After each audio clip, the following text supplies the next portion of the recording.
If I don't have time for eye bag surgery, can I use filler?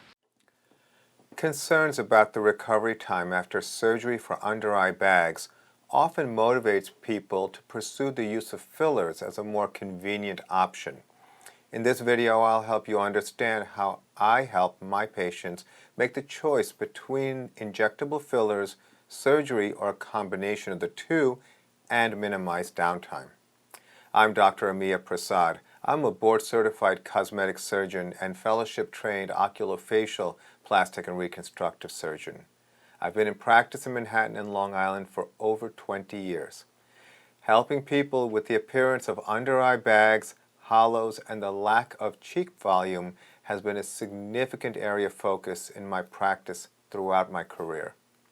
From the beginning, I've always customized my approach to helping my patients achieve the most aesthetic result with minimal risk and minimal downtime. A common concern for patients who come to us is the appearance of under-eye hollows, which is frequently accompanied by the presence of under-eye bags.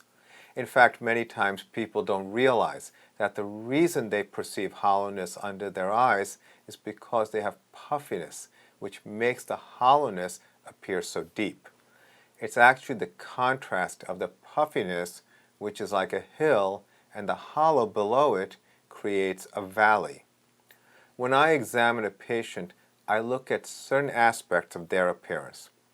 First, the degree of prominence of the under-eye bags. It is important to recognize that the under-eye bags are caused by fat pockets, which are normally around the eyes. These fat pockets under the eyes push forward, resulting in what is called herniated fat.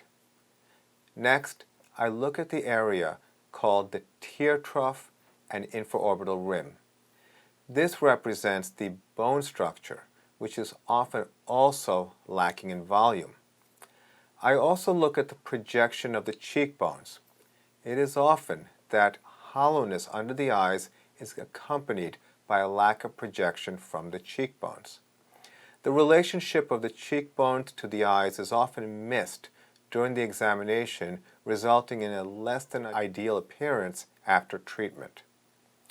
Once I complete the evaluation, I discuss treatment options. Looking at the eyes alone, the question which needs to be answered first is whether to approach the problem with surgery, non-surgically, or with a combination strategy. The decision is based on the anatomy and the degree of prominence of the fat pockets. In a situation where the fat pockets are not very prominent and there is a space in the area called the tear trough for the placement of filler, a non-surgical approach can result in significant improvement. I routinely perform this type of procedure in a way with instruments such as blunt cannulas, which results typically in no bruising. In a situation where there's a non-surgical approach is not going to be optimal, surgery is appropriate. Often the surgical option is concerning for patients where they're afraid of anesthesia, scars, bruising, and swelling, as well as prolonged healing time. As I stated earlier, from the beginning of my career, I've focused on helping my patients avoid these issues commonly seen in traditional plastic surgery. I perform surgery in my private operating facilities, which are within my offices, which helps people feel more comfortable with an environment that is more familiar than a hospital or surgery center.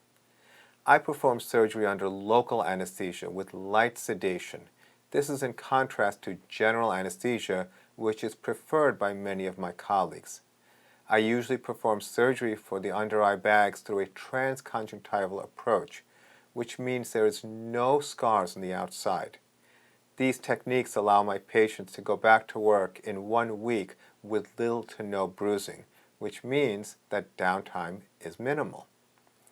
Although my approach to filler placement under the eyes is generally without bruising, many people have come to our practice recounting their experience getting fillers done elsewhere under the eyes with multiple injections, which resulted in bruising and swelling that lasted for weeks.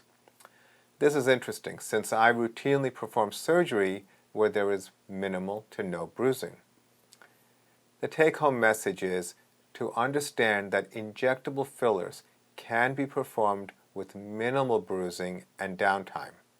Now you know that surgery for under-eye bags can also be performed with minimal bruising and downtime. I hope you found this information helpful. Thank you for your question.